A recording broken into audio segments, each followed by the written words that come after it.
আমরা সবাই উপস্থিত আছি ক্লাসে।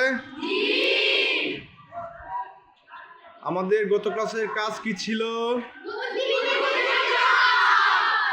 আমরা যে কোনো একজন দাঁড়িয়ে বলবো। কে বলবা? আমাদের গত পর্বের ক্লাসের হোমওয়ার্ক কি ছিল?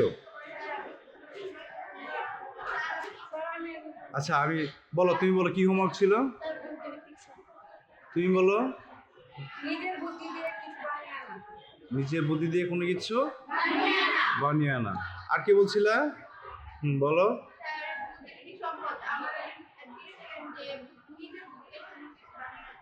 আচ্ছা, বাকি সবাই যারা আছে সবাই হোমওয়ার্ক করেছি আমরা। আচ্ছা, আমাদের গত পর্বের ক্লাস ছিল বুদ্ধিবৃত্তিক ব্যবহার, ঠিক না? মোটামুটি আমরা গত পর্বে এক ধরনের একটা পর্যায়ক্রম অনুসারে একটা ক্লাস নিয়েছি। সবার হোমওয়ার্ক না হয় আবার এই কাজ থেকে আবার পুনরায় আমরা রিভিউ করতেছি। তাহলে আইসিটি ক্লাসের বুদ্ধিবৃত্তিক ব্যবহারের মধ্যে অনেক কিছু থাকতে পারে। বুদ্ধিবৃত্তিক হচ্ছে আমাদের নিজের নলেজ দ্বারা যেটা ক্রিয়েটিভিটি করব, যেটা তৈরি করব, সেটাই হবে আমাদের বুদ্ধি। আচ্ছা, তাহলে আমরা একটু দেখবো। ফার্স্টে আমরা আমার হাতে খাতা আসছে মোহনা আক্তার কে দাঁড়াও। মোহনা আক্তার, তুমি কি এটা নিজে লিখেছো?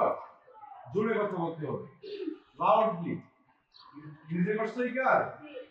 ঠিক আছে মোহনা আক্তার, আমি দেখছি মোহনা আক্তার আমাদের জন্য কি করেছে। মোহনা আক্তার লিখেছে একটা কবিতা, না?